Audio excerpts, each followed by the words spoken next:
Muchas gracias, Margarita. Damos continuación a la sesión, en esta ocasión con la segunda mesa de ponentes, formas de avanzar en la nueva Agenda Territorial Europea 2030, que estará moderada por Joaquín Farinós, recordando a los asistentes que en esta ocasión, para la organización del posterior debate, deben enviar las preguntas del chat a Joaquín Farinós, a quien damos la palabra para que inicie esta segunda mesa. Muy bien, muchas gracias Enrique, muchas gracias Marga y a los ponentes de la primera mesa por esta interesante reflexión y compartir ideas, propuestas e interrogantes, que yo creo que vamos a ir tratando de apuntar para darle continuidad en este webinar, en la parte de la mesa que ahora iniciamos como en un futuro. Se han tocado diferentes temas, espero que no se me pueda oír bien. Estamos hoy aquí en el Mediterráneo con una tormenta, así que espero que no tengamos problemas de podernos comunicar y de oírme bien, a pesar de la contaminación acústica. Decía que se han tocado una serie de cuestiones, yo creo que muy relevantes, se han tocado temas como el tema de los fondos, como el tema del lenguaje, y como el tema de la aplicación. Yo creo que lo más importante, recogiendo una pregunta que planteaba Leandro del Moral sobre la complejidad del lenguaje, muchas veces el problema, decía, no es tanto la forma compleja de poder plantearla, sino realmente las posibilidades del mensaje que encierra, es decir, cómo se pueden concretar en una serie de actuaciones. Teóricamente, las universidades, o digamos la reflexión en torno a las ideas, lógicamente parte de una abstracción de algo que existe en la realidad. En este momento nosotros, tirando de esa idealización del modelo territorial, partimos o funcionamos en un sentido inverso desde la definición de un concepto, de un objetivo o de una trayectoria para ir plasmándola en la realidad. Y eso nos lleva a la siguiente cuestión que yo creo que guía la mesa de ponentes que vienen a continuación, y es cómo podemos ponerlo en la agenda de la acción pública. Y eso se hace a través de una serie de proyectos o de líneas de actuación o de programas o acciones piloto concretos. La verdad es que se propone en esa forma de concretar y ir avanzando una serie de acciones piloto y una serie de propuestas que desde el punto de vista de las diferentes presidencias de turno de la Unión se han querido proponer para ir experimentando, ir avanzando de una forma, pues, yo no sé si diría experimental, pero con la intención de plantear evidencias y algunas lecciones que se pudieran compartir, de las que posteriormente pues, podríamos sacar alguna lección de cómo poder ir concretándolo. Este yo creo que sería el fundamento de esta segunda mesa de ponentes. Para ello tenemos a los representantes de las presidencias croata, con la intervención de Ivana Katuric. Tenemos también la representación de la presidencia portuguesa con Ana Seixas, y finalmente tenemos a Daniel Meltzian de la presidencia alemana, que cerraría la sesión de hoy.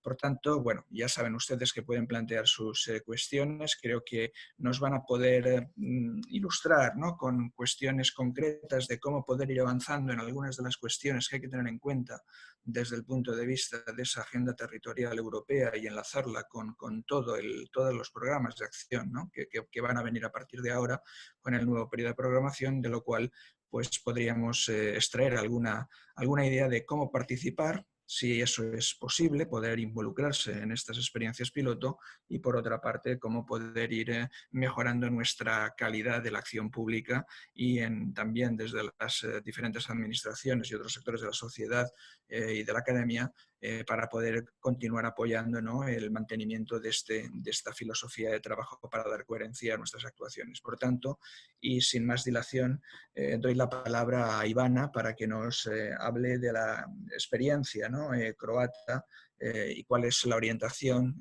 respecto de la agenda de la agenda territorial europea que en el caso de su país pues tenían planteada. Ivana, cuando quieras. Thank you so much. Also, I would like really to compliment you for this initiative. It seems to be really punctual and at a good moment. I'm going to show, as the team already said, briefly what we have done during our presidency, and maybe what is also the follow-up, because now we can see the results of all these activities. So the topics of Croatian presidency in the context of territorial agenda post-2020, and they were related to two groups. So for the territorial cohesion group and for the urban matters group, we had the same topics, and they were related to green infrastructure in urban areas and reuse of spaces and buildings in terms of the transition towards circular economy.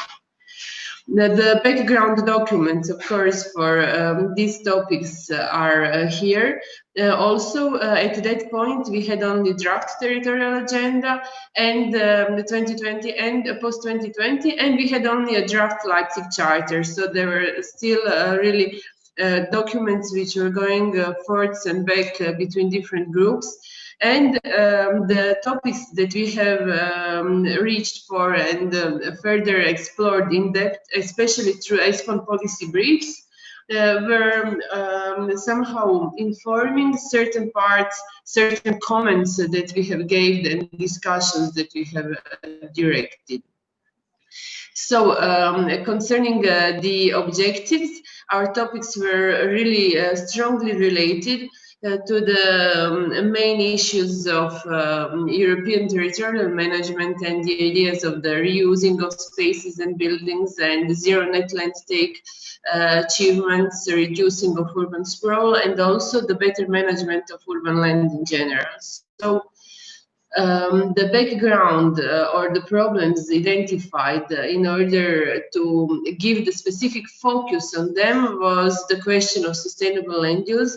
And this is also a large ESPON project that your university and we are participating both in, and it definitely informed the ESPON policy brief as well.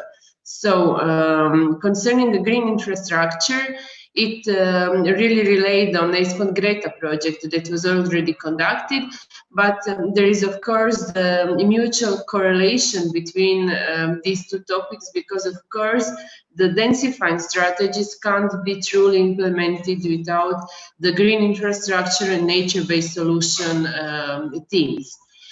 Even more, the specific focus that two urban agenda partnerships have created, that is a partnership on circular economy, and our partnership that we participate as well in as respondents of the city of Zagreb, is the sustainable land use and nature-based solutions. So these two partnerships, they have produced a very informative and very good guide on reuse of spaces and buildings in terms of a transition towards a circular economy, where they have identified the main processes ongoing, the processes in which, for example, many cities are trying to establish agencies for temporary use, and also they were trying to understand the different scales of the circularity in economy of space, so in reuse of space. It can, of course, range from a single building, from a building process, towards the very big topics that we are all dealing with, how to handle the urbanization in general, how to enter into the topics of the reuse of brownfield sites within the city areas, and how to handle the densification policies.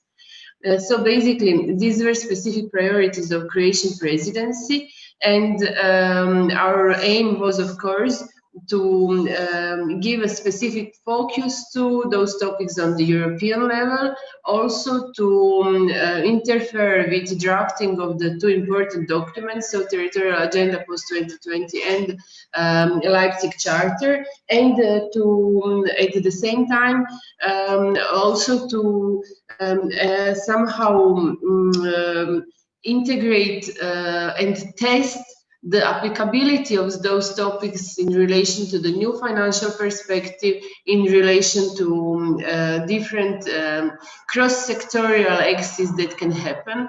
What we have experienced during our presidency was really a very good contact and huge interest from many member states. It was also noted that introduction of this topic somehow steered the water in many states. We were contacted intensively and we were discussing how to translate them in some operative documents on the national, regional level, on the urban level. So it was very good and interesting experience.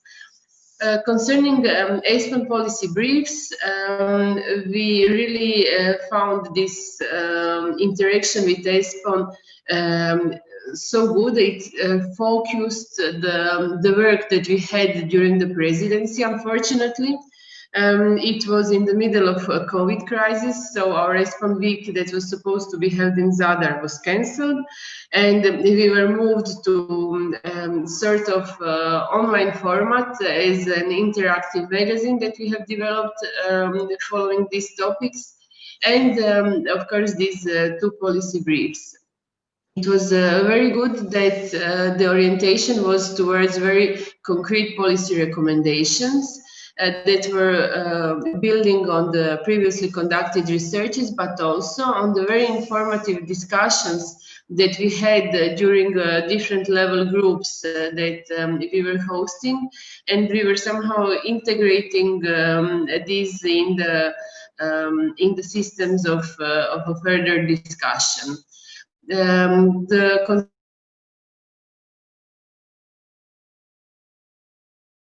the very topic, I think that we were integrating the interactive work of two urban agenda partnerships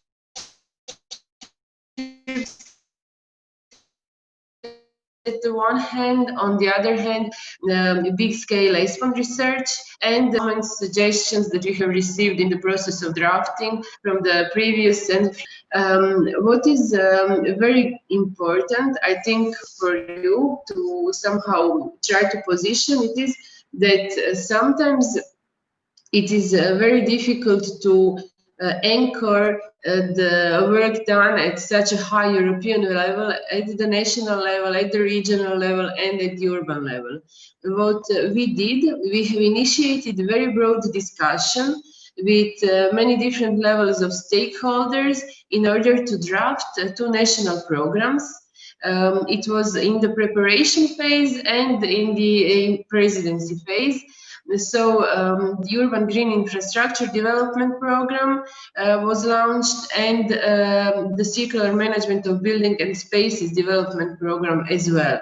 It was in a way very good because we started to develop them before as a preparation to our presidency, as a way to engage all levels of stakeholders and to make them aware of the processes going on. And at the same time, we use them now actively for something that we didn't know it will come. It is Recovery and Resilience Facility and Recovery and Resilience National Plan. So we have seen how it is possible to start from a very broad topic, initiating the trans-European discussion, and then really translating them in the very concrete mid-term impact indicators that will inform components, several components of our national plans. So this interaction is quite good. What I saw in a Spanish Recovery and Resilience National Plan is that you have a strong link in the first component with the urban agenda, and I really welcome this. We are working on several national plans, and I only in your plan I saw this very explicit link, and I think it is the excellent way to move forward, to think in this direction. I couldn't see, but I saw only a draft of the program explicit link with territorial agenda, but I believe it will be a transversal topic through all components. Okay, thank you.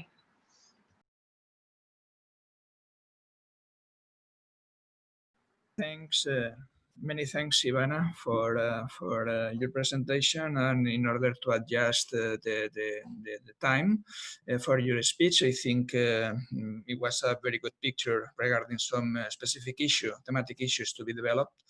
Green infrastructure, natural-based solutions, circular economy, and in the end, sustainable land use. Right now, please, Anna Seixas, take the words and explain the Portuguese pilot program. And Anna. Thank you very much, Joaquin. Thank you very much for the invitation, for being here and to have the opportunity to share with you our pilot action for the Territorial Agenda 2013. And I will try to share.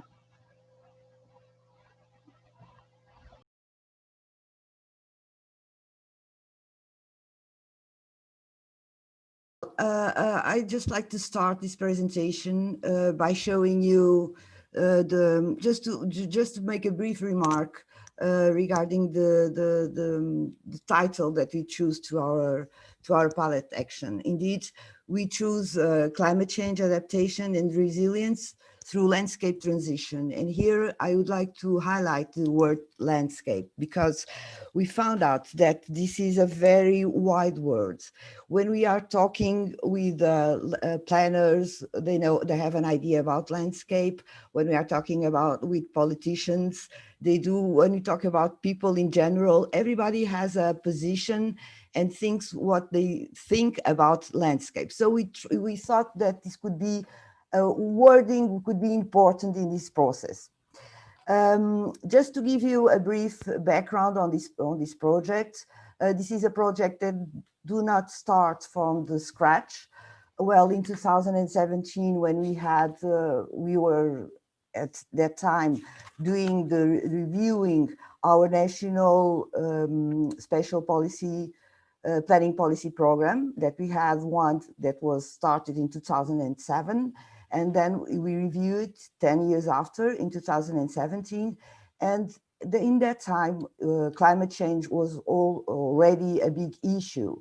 But it was interesting because when we were working in October 2017, we had major wildfires. And in fact, in October, the climate in Portugal is quite mild.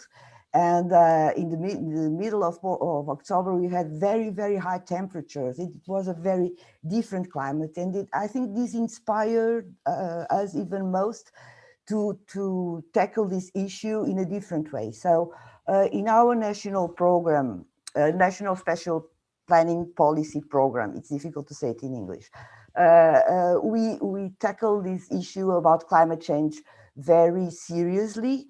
And these images that I present you here, it's some of the work that we have done. So we try to find information about EU level, so to have here the framework to work with, but we have a lot of scenarios regarding climate change. So we found out that, for instance, Portugal will be in the future affected by heat waves very seriously. And then we decided to have a chart that has the potential hazard for wildfire. And we found out that we have a lot of our territory will be, we have impacts regarding the wildfires. Also, we have projected the temperature and also the precipitation, and you can see that half of our country will be affected for these climate change scenarios. So we try to build, I don't know if I can move this from, sorry. No, I cannot. So we try to build a strategy that started, as I said, in the National Special Planning Policy Program, that it's a multi-sectoral program that informs all the regional and all the municipality process of planning. And so we started from the wildfires, and we tried to identify what should be the most vulnerable territories that we have. And so that's why we came to this approach where we have this is it's the smallest administrative, we call it freguesias. It's even more detailed than the municipalities. And we found out that we have all this territory who should be impacted by wildfires, and we are going to have, we will have a problem with that.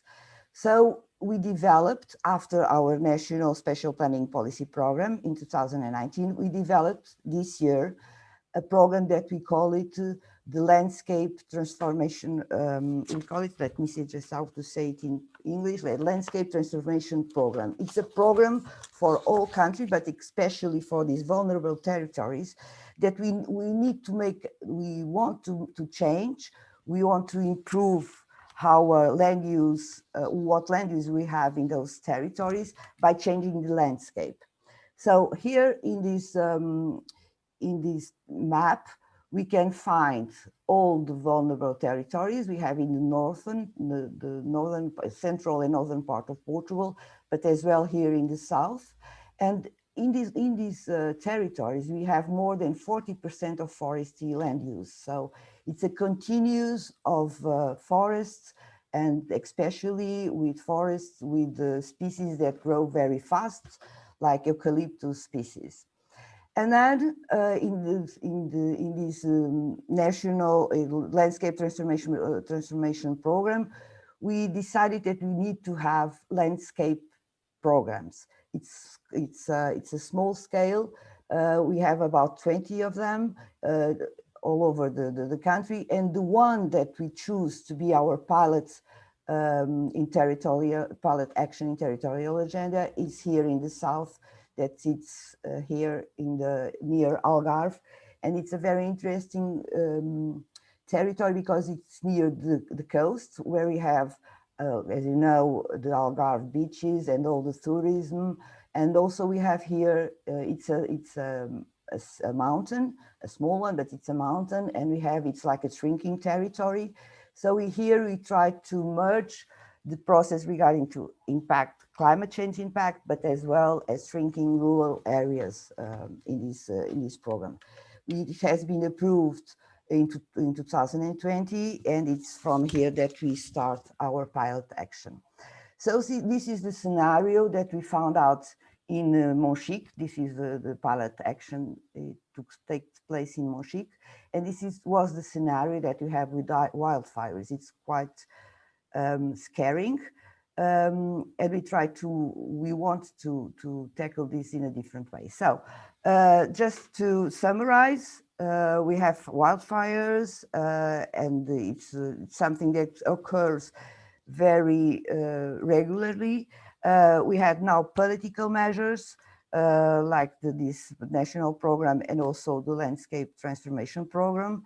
And so we have a multi-scale here. And it's important to stress that when we were planning and we were approving all these programs, we have this connection with the national sectoral policies, but also with regional and as well as local with the municipalities and stakeholders. So we try to build here a building of multi-level governance.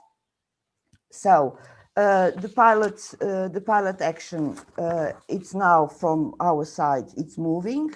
When I start my presentation, I talked about the landscape, because not only it's a word that can have connections among everybody, but as well because it's something that we need to think in the long term.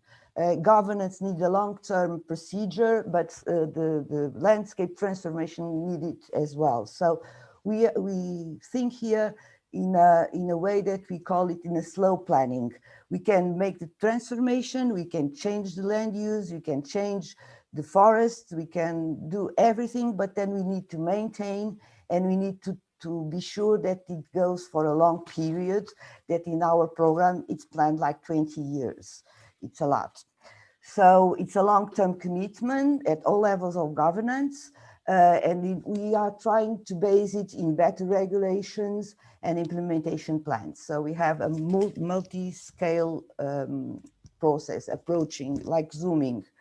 We know it, and we would like to highlight how we think that it's linked to the territorial agenda. So we have the priorities of the territorial agenda, just Europe and Green Europe, but also with the objectives that we have already heard early this morning, like functional regions and healthy environment. So we are trying to connect it with the territorial agenda like this, but also, as you know, it's a new EU initiative that is emerging with a long-term vision for rural areas. And we would like to, during our presidency, with ESPAN's support, to have this connection also with the long-term vision for territorial areas. So these are the focus, the main thematic priorities of our pilot action. It's like climate change adaptation and territorial resilience, ecosystem services and the green economy, endogenous resources and natural capital. Natural capital is something that we stress really as really important in our national program, and also the governments and stakeholders engagements. Just to detail a little bit these objectives, when we're talking about integrating, we are talking about thinking about that territories need to be better prepared for risks.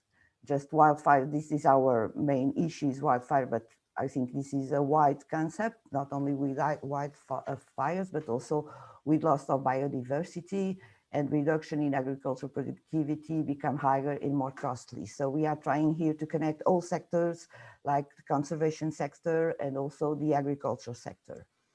The other objective, like fostering ecosystem services and the green economy, we think this is a major issue in our pilot, because when we're talking about ecosystem services, here we can have this long-term vision. If we can implement, for instance, the ecosystem service payment with the land owners and the stakeholders, we think we can have here a framework to have this vision for 20 years. So this is really important in our pilots.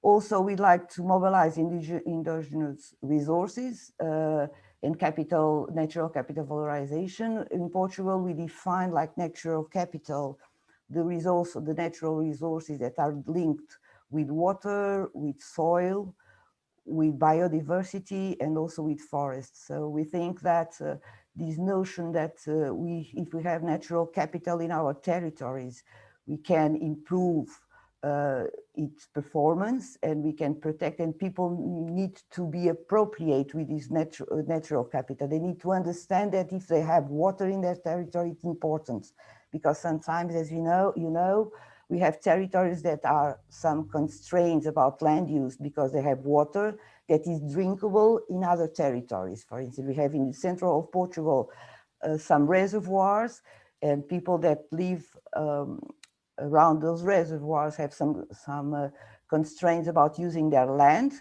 because they need to protect the water that is going to be drinked in Lisbon. So this is the natural capital is something that we find that it's something that we need to stress on. And also building innovative process of governance. Landscape transformation, I think it will be transition, take time. And we need to build and consolidate a lot of governance process. We have also the connection with this pilot action as well as ESPAN. We are now working in this project, it is territorial impacts of natural disasters, Titan. And it has been very important, this connection, because we have technical support from them. So just to summarize, it is a lot of bullets and a lot of, it's not easy, because we know when we are talking about European level processes, some things get a little bit complicated, But here I try just to summarize how do we see these pilot actions. And so we have here this is our pilot action. We have here our national framework, the National Spatial Planning Policy Program that informs, also the Landscape Transformation Program that gives the support in our legislation and in our planning process. This is the planning, the Landscape Planning and Management Program of Seixas, Mochique, Silves, that is the zoom that we have made to this territory, but also we have the national funding. And on the other hand, we have here all the EU framework, and we try to connect it. For instance, we have think about how can we think this pilot actually, it's like a living lab. So as we are speaking, we are now implementing the process. So we would like really much to have the information from other countries, experience that they have. If we can share the experience on those main objectives that I have spoken before, it should be really important. It's not to have we'd like to experiment if experience that could be that have been implemented in our countries, in other countries, with other perspectives, can be used here. It's like a living lab. It's like something that is happening, and we will try to connect all the information. We have in our European Recovery Plan, our national proposal, we have submitted this landscape transformation program as a process for changing the way we intervene in rural and areas. And so we think that we can have here a support to tackle all this process, and especially get information from what we will be learning with our pilot action. So next steps.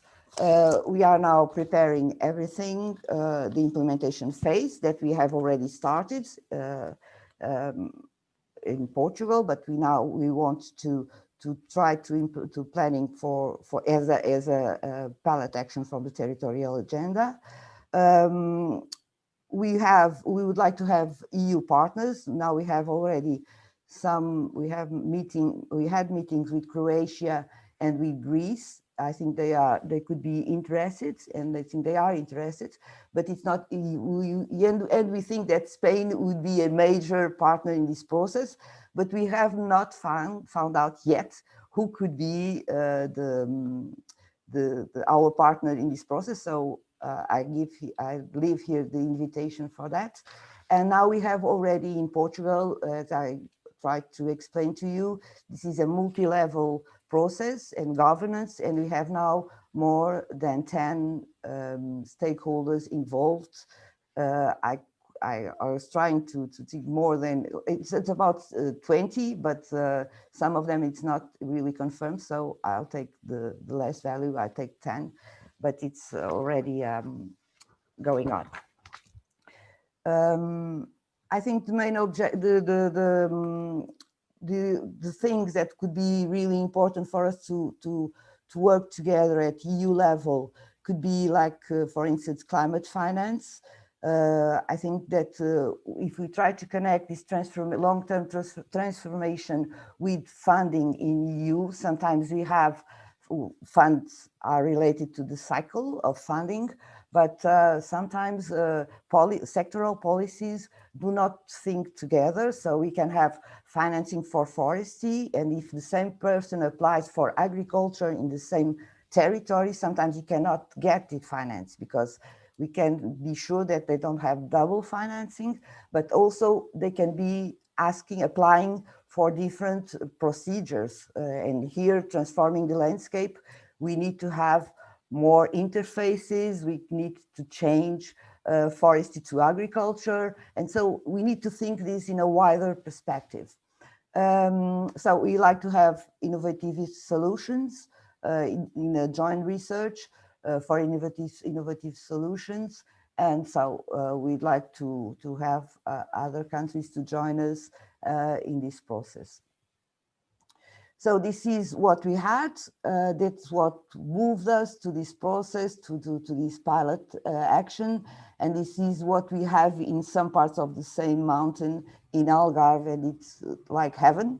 And so we would like to achieve it in a very, another thing that I forgot to tell you about, it's because in all this process, we are always looking for a new economy for the territory. So it could be more productive, more sustainable. And so that's what we aim for. Thank you very much. And so sorry if I passed the time. Muchas gracias, Ana. Creo que ha sido una exposición realmente, bueno, han surgido diferentes cuestiones, ¿no? Yo creo que has introducido un elemento nuevo, ¿no? Que es el tema del paisaje, ¿no? Que viene a guiar un poco, es el tutor, ¿no? de la actuación que estáis proponiendo.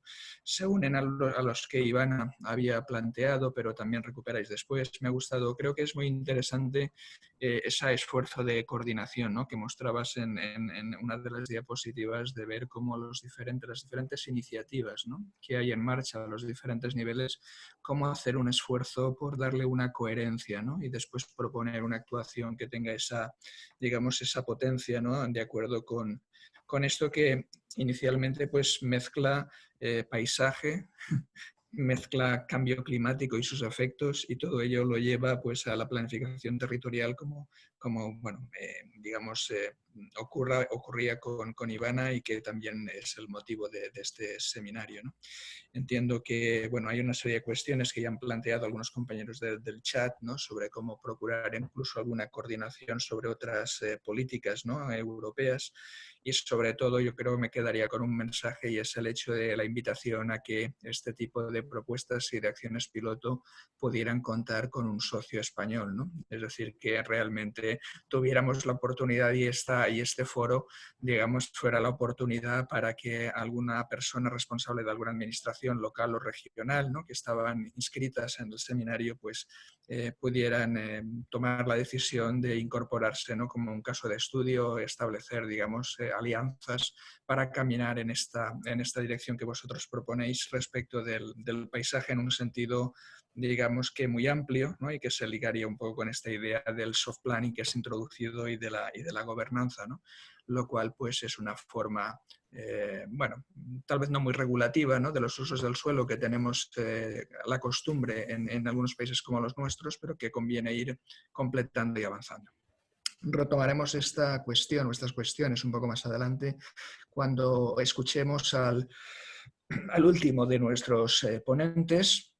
Como se dice muy habitualmente, aquello de last but not least, en absoluto en este caso, ¿no? Como es Daniel Meltzian del BBRS, ¿no? de Alemania, que nos va a explicar un poco el sentido, ¿no? de la acción piloto y de toda la iniciativa hacia una renovación de esta Agenda Territorial Europea 2030, que nos tendrá que comprometer para dar sentido a todas estas actuaciones que estábamos apuntando, estamos planteando en la primera mesa y también en la segunda. Así que, Daniel, cuando quieras, bienvenido. Muchas gracias. La palabra es tuya.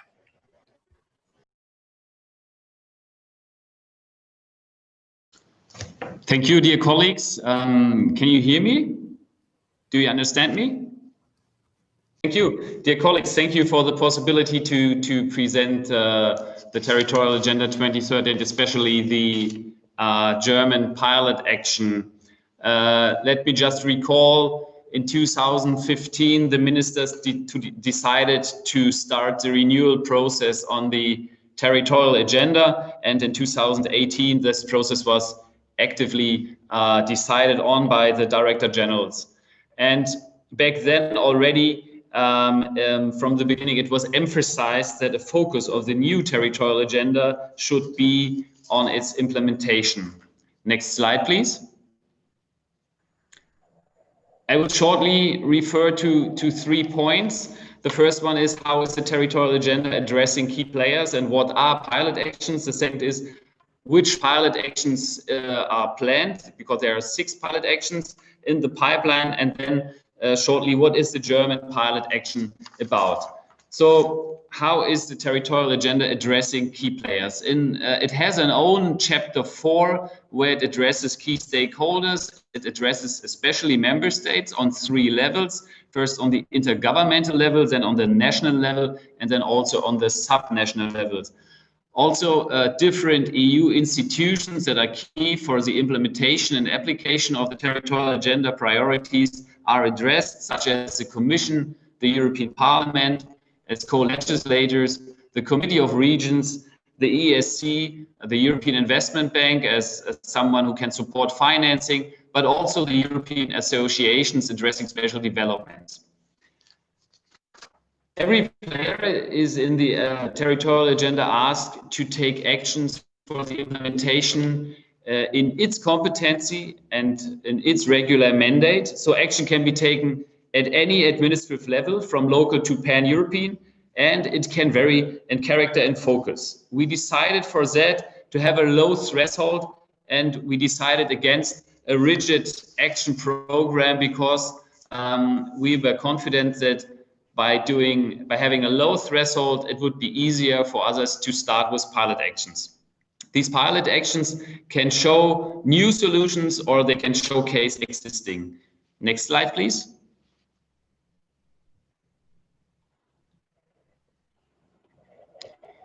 So as you can see, they are flexible in focus and character. They can explore or showcase. The bottom line is that they first support a place-sensitive policy making. Secondly, that they strengthen the territorial dimension. And thirdly, that they address one of the 6 priorities, I guess, in the beginning of the day, were mentioned by Dr. Kai Böhme. Next slide, please.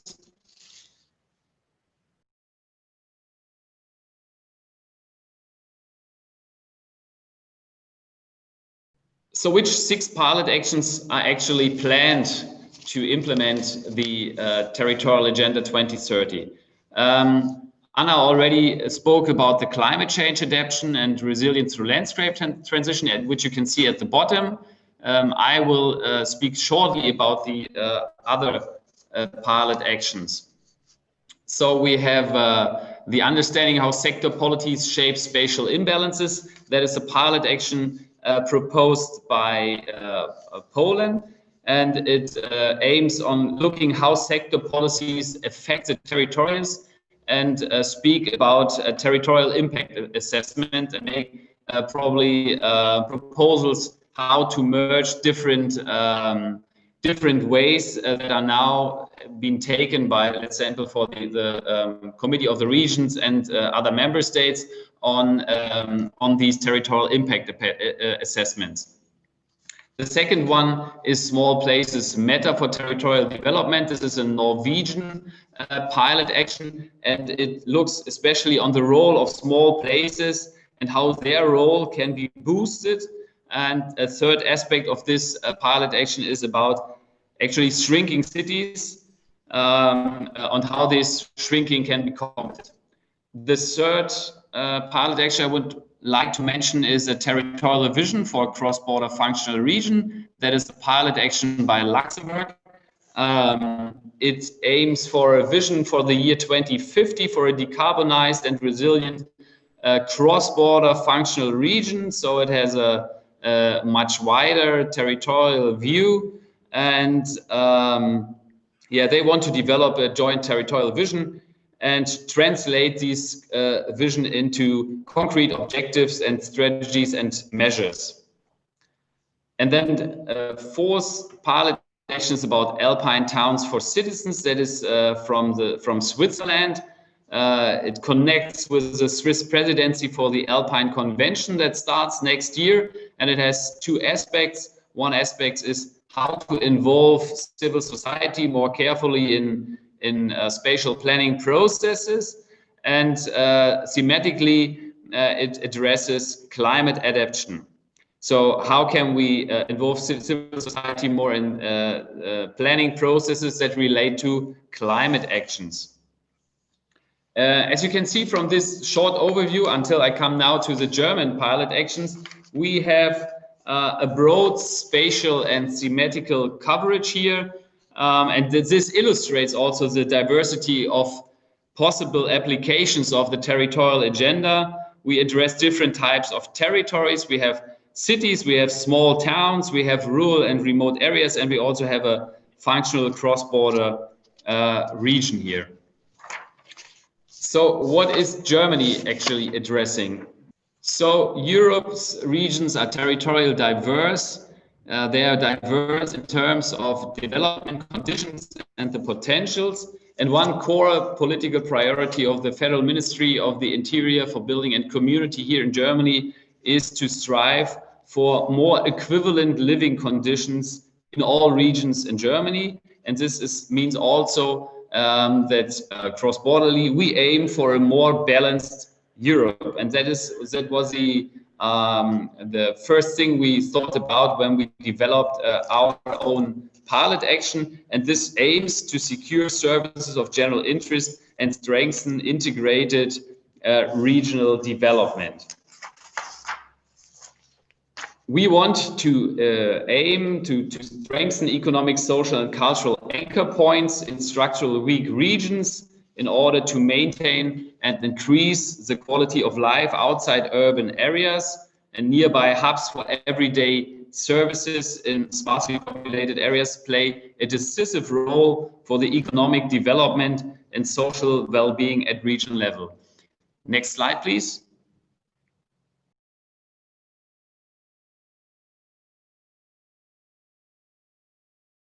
So the pilot action shall accompany the implementation of measures of strategic relevance to secure services of general interest on local level, for example, in the areas of supply and digitalization. And we will have 6 participating pilot regions. 3 will be from Germany, from different parts of Germany. And then we will have 3 European regions that are joining us. One is from Portugal, Alentejo. A second one is from Austria, and a third one is from France. So we get a broader view, a European view, and this will strengthen also 2 more aspects. Firstly, the transfer and the upscaling. So as we have a broad European view here, we will have results and findings on the local level that we can transfer to policy plans and programs, not only on the national, but also on the European level. And we also want to raise, as a final aim, the awareness and concerns of lagging regions in all of Europe at national, but also on European level. So we want to have best practices, find out in these pilot actions that can be upscaled and transferred to other regions in Europe, and then that can be brought to the attention of political leaders. Next slide, please. So with that short introduction, I would come to an end. And if you want to inform yourself more specifically about the territorial agenda process and the actions that are planned, then please use this website, www.territorialagenda.eu. There are all documents included, and we update it regularly also on the actions that are planned. There is a blog function on that website where member states are invited to write about their experiences in applying the territorial agenda in their national context. Thank you.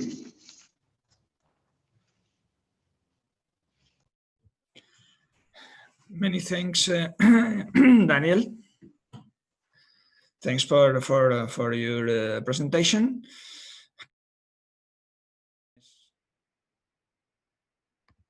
Unas presentaciones, decía, bastante sustanciosas, ¿no? En cuanto a lo que demuestra cómo poder ir avanzando hacia lo que sería una consideración territorial de las diferentes iniciativas políticas.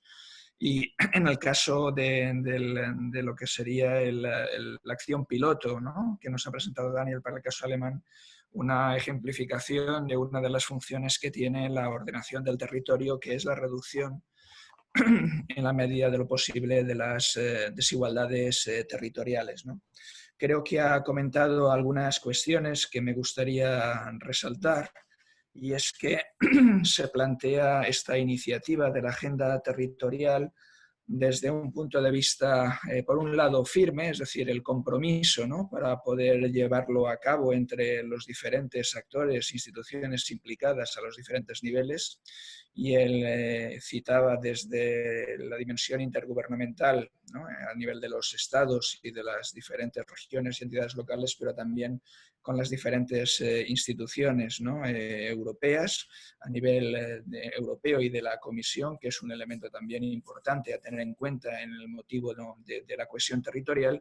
Pero por otra parte creo que apuntaba a una cuestión interesante como era el tema de la flexibilidad, ¿no?, en tanto que se tocan diferentes temas y se tocaban diferentes territorios. Desde ese punto de vista, pues sería un poco el hecho de querer mantener la gran guía, ¿no?, el gran tutor, el main goal, ¿no?, o el mainstream, pero que cada uno encontrara, ¿no?, ese local-based approach, ¿no?, que venimos trabajando ya desde finales de la década de los 2000, allá por el año 2009 con el informe Barca, de realmente tratar de buscar el propio carácter territorial para promover esas estrategias de desarrollo territorial que nos lleven a esa pretendida cohesión e igualdad, ¿no?, entre los diferentes territorios. Han aparecido algunas cuestiones, ¿no?, que yo voy a trasladar a los ponentes, fundamentalmente por parte de algunos de los asistentes y a partir de la intervención especialmente de Ana con el tema del paisaje. Planteaban la cuestión de, y es una pregunta que puede hacerse extensiva a todos los ponentes, cómo el paisaje o el territorio a veces, ¿no?, en las áreas rurales o en las áreas deprimidas suelen estar muy en contacto con las áreas, digamos, de carácter más rural, ¿no? Entonces la pregunta que se hacía por parte de Julio Plaza era cómo poder unir, o si se ha considerado alguna opción de poder unir también lo que sería la agenda territorial con otras políticas europeas como la política agrícola comunitaria, ¿no? Esta era una cuestión que yo creo que habla de la necesidad de probablemente de coordinación, ¿no? Y en algún momento se discutió la necesidad, incluso dentro de la propia comisión, de poder considerar este principio objetivo, ¿no?, y política de cohesión territorial como un elemento transversal que pudiera coordinar el funcionamiento de las políticas sectoriales. No sé esto cómo lo veis, ¿no?, que sería mi primera pregunta, ¿no?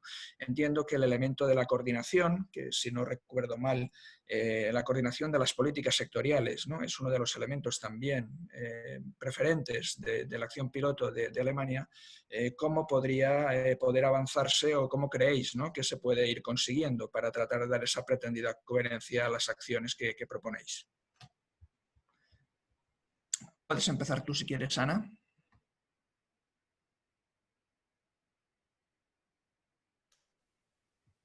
Gracias, Joaquín, y gracias por la pregunta. Pasará en inglés. I thank you very much for the question. Yes, it's a challenge that we feel here in Portugal. We try to connect all the sectors, and as it is expected, they have a different point. They have different points of views. Regarding we had a very interesting experience during our national policy program, because we have a commission that followed all the process of building the program, and we tried we make some connections between territorial planning and sectoral policies. And it was very interesting for us to discuss with agriculture and with the funding of agriculture, the agricultural funding, what was the process that they follow and how the agricultural policy, EU policy, impacts territorial transformation. In fact, if we stay just very still, only by funding the agriculture, we could have transformation of the territory. If we don't have these connections, sometimes we have discussed that only the PAC, the agricultural policy for from the European Union can make land use planning. So because the funds always have this dimension of transforming the territory. So yes, we are aware of the need for this connection and for this the process being built together, and we are trying to have a very active role in Portugal with our authorities, national authorities, that are now planning and have the responsibilities at EU level regarding the agriculture policy. We don't know what we are going to achieve. I don't think that, I don't know. I hope that we can have some results, especially if it's not very, it has two main issues. One is if we can connect the funding. As I told you, sometimes the fundings are separate, forests are separate from agriculture, from cohesion. Different authorities make different projects. Sometimes the objectives that they are even are similar, and we are trying at national level to have this this overview and try to make possible, if we have some funding for agriculture, even in the same territory, forestry can have as well, if they are connected and if they show that are linked and they contribute to the sustainable development of the territory. I know that it's not easy, but it's one of our major concerns. The other one, it's really to consider the impacts of the lack of resources with soil, for instance. We are trying to have the idea that we need we have problems with soil erosion, but also with desertification, and all these concepts are now getting more important in the planning of agricultural funding, and how we are going to have how the funding will get to the stakeholders and the companies that work, for instance, in agriculture. Yes, that's what we are trying to do, and this landscape transformation program also works with the funds at national level, where we try to match the national funding with the EU funding for have a more comprehensive and a more wide way to stakeholders to get funding to move forward, because sometimes it's not easy for everybody that has a small property can access to funds. So it's a lot of different levels of that we are trying to intervene with in Portugal, with our national level. Gracias, Ana. No sé si Daniel o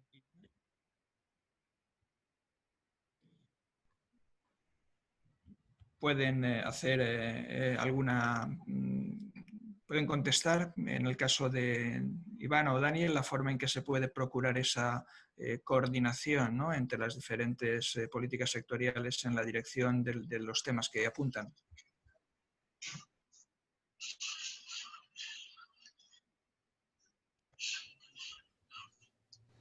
Shall I, Ivana, will you start or shall I? Well, Daniel, if you don't mind, please go ahead. Can you hear me? Yeah, yes, I can hear you. Empieza, Daniel, por favor. I'm sorry that I look. I haven't done my translation here, so I followed in Spanish, and my Spanish is not good enough to grasp all. But if you ask about, and when I see what Anna said about coordination between different ministries, well, for sure that is also an issue here. I can say that we are that we were in contact with all the other ministries when developing the territorial agenda and also the pilot actions. and there are for certain different views on how to proceed. As was mentioned shortly, the Commission started the process on the long-term rural vision. And I think until the end of the month, you can also make an input on these public consultations that the Commission started. And for sure, for example, we want to include the territorial agenda in this process on a long-term vision for rural areas. We have contacts with DG Agri from the Commission who want that as well, and also ask us to inform them about the pilot action we do on the territorial agenda, because they plan something similar for their rural vision. And we also have German presidency conclusions that we will adopt on Tuesday, actually, next week in the national meeting. And one of the issues there is that we ask all forthcoming presidencies to have joint meetings of Director-General from spatial planning and territorial cohesion on the one side and from sector policies on the other side. Because we have seen that under the Finnish presidency, where we had a joint meeting between territorial cohesion DGs and DGs from cohesion policy, and it was very fruitful to have these cross-sectoral discussions and to share views. And we aim to have that on a regular basis in the future. But yeah, that also it depends on both sides, not only from our side, but also to get the territorial dimension thinking more closely to the sector policies. Thank you.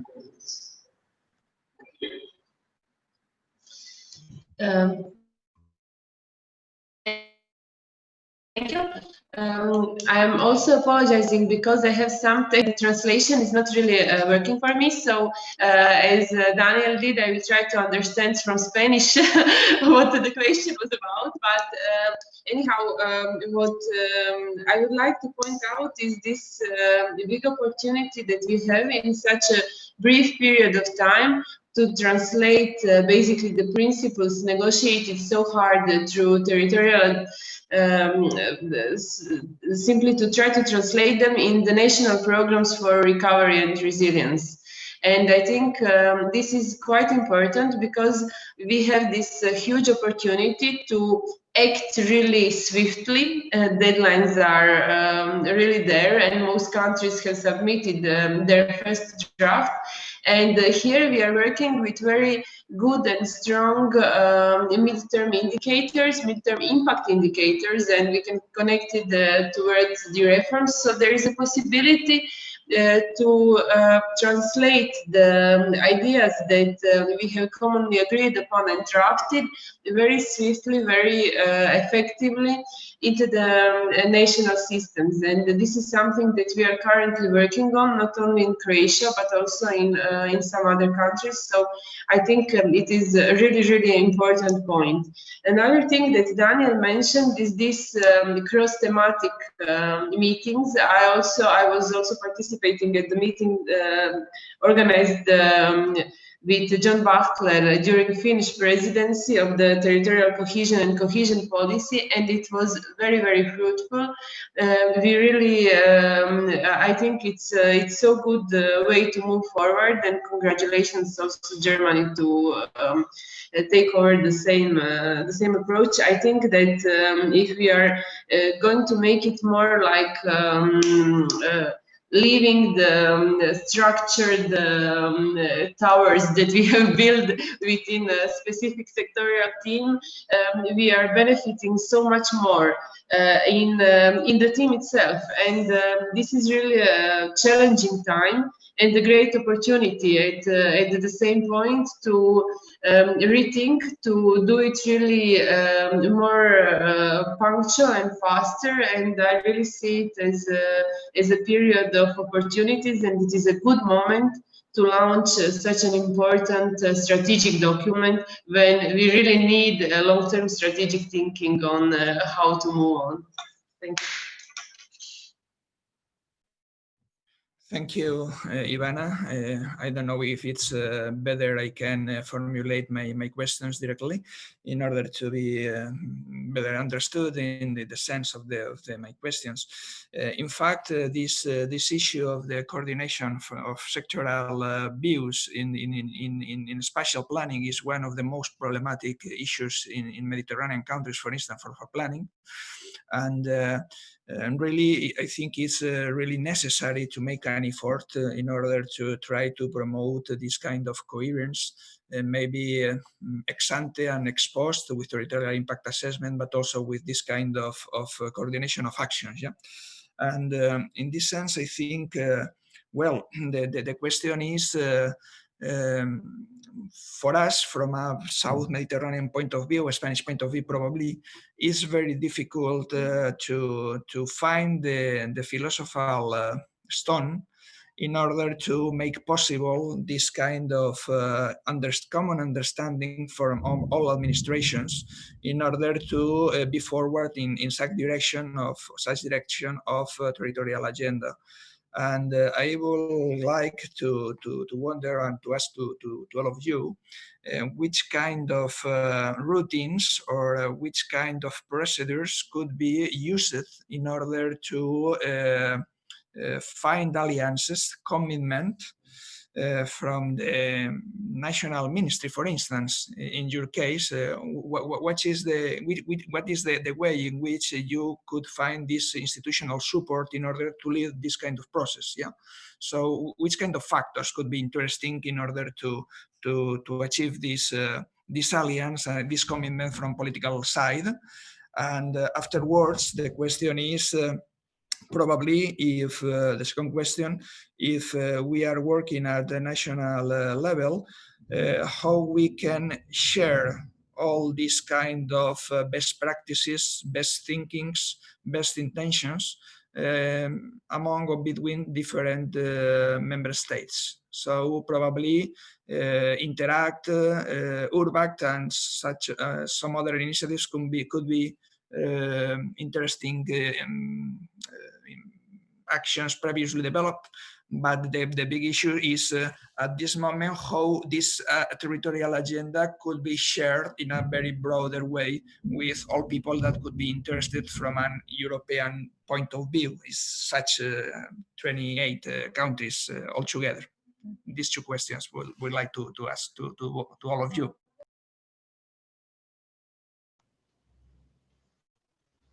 So probably I start with a few words. I think communication is key, and the renewal process now comes to an end on Tuesday when we adopt the territorial agenda, but the implementation and communication of the territorial agenda is even more decisive and it's more challenging even.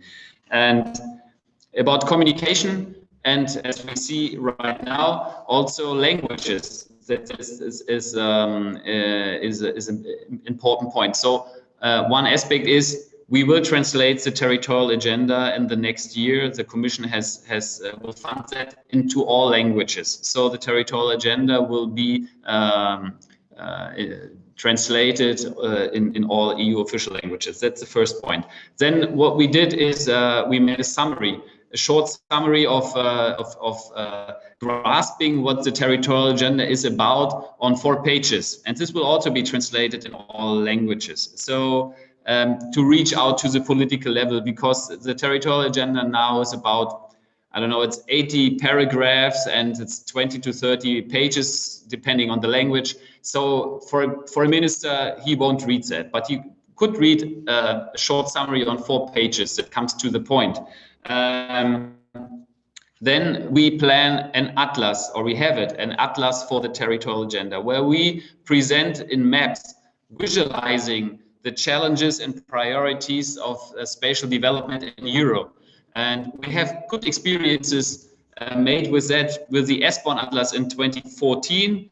And we have done that now for the territorial agenda. And this atlas will be published next Tuesday, first in German and English.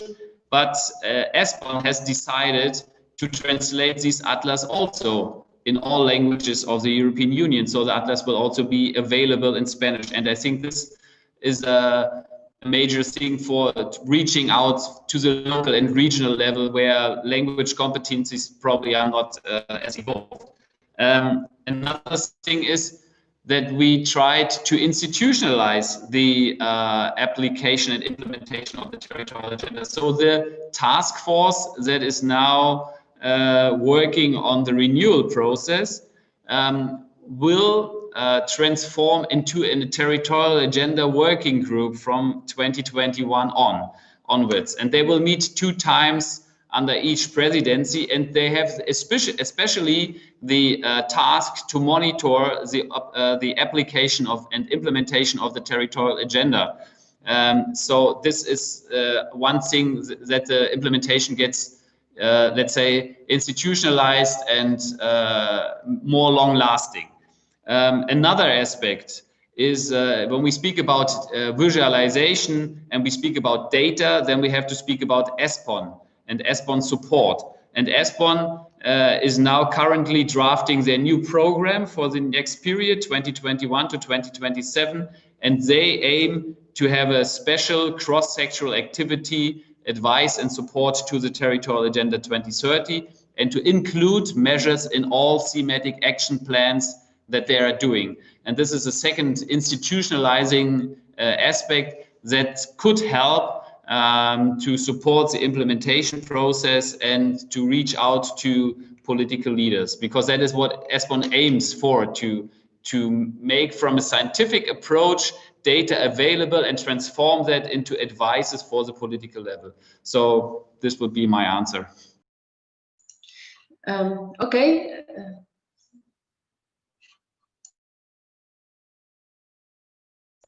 Yes, Ivana, please.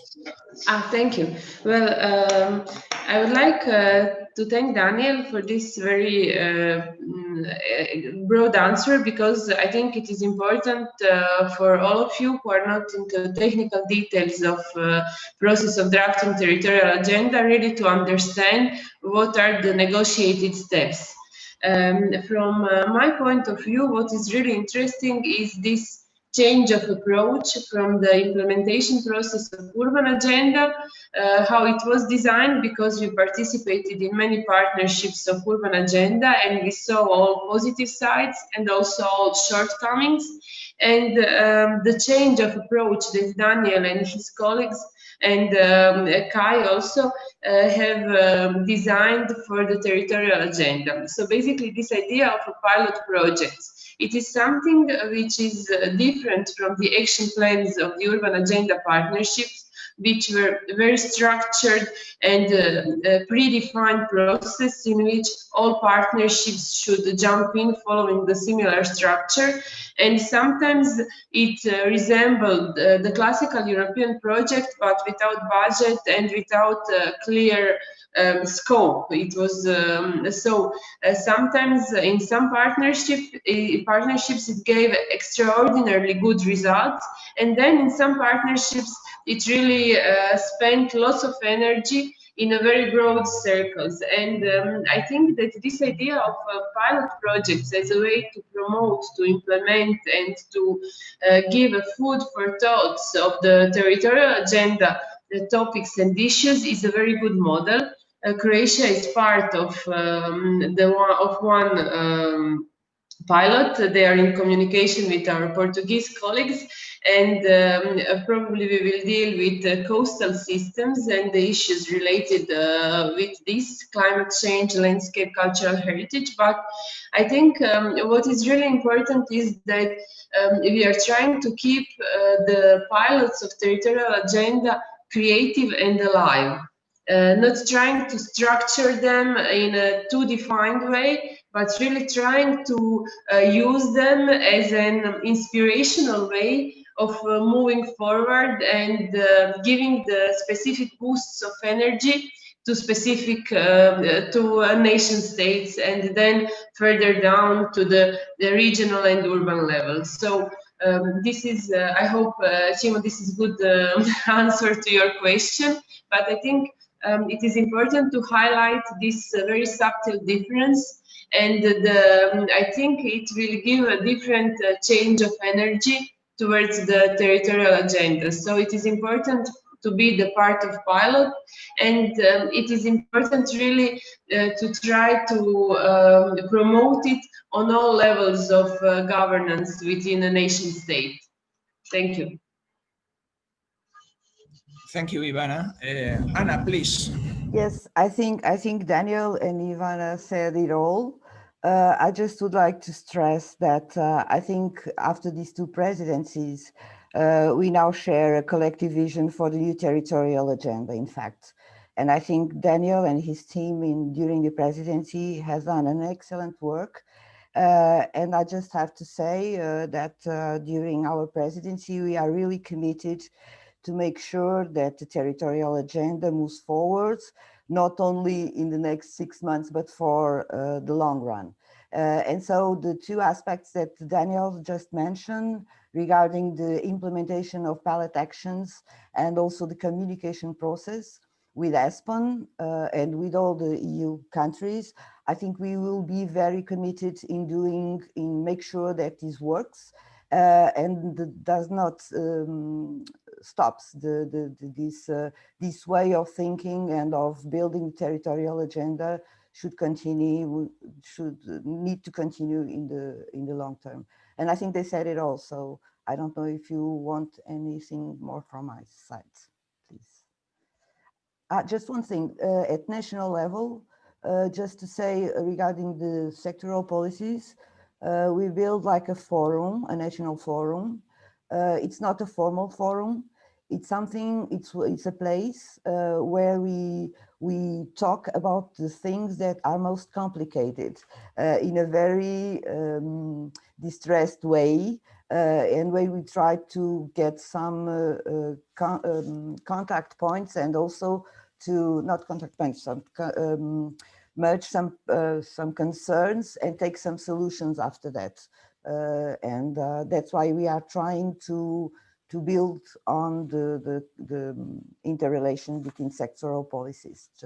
It's just starting, so I don't have a lot of information to give you. It was built and it was conceived after our national policy program from land use. Thank you. Many thanks, Anna. Many thanks to all of you. We are at this moment in time. We have some additional question pending, but I'll try to manage this afterwards. But all these sessions will be uploaded in the webpage of Cátedra de Cultura Territorial Valenciana and FUNDICOT, and could be available for all people. And at this moment, well, I would like to give thanks to all of you for these interesting presentations. I think we are in the road. For sure, we are starting a new process. The challenges are important, and probably the most important thing on my view is how these ideas, these proposals could be progressively implemented and included in the political agenda of several countries in order to merge the traditional way to act and to produce policies, programs and actions with this kind of big umbrella, big mainstreaming that could help in order to make these actions very fruitful, in order to provide a better quality of life and sustainable land use for the future.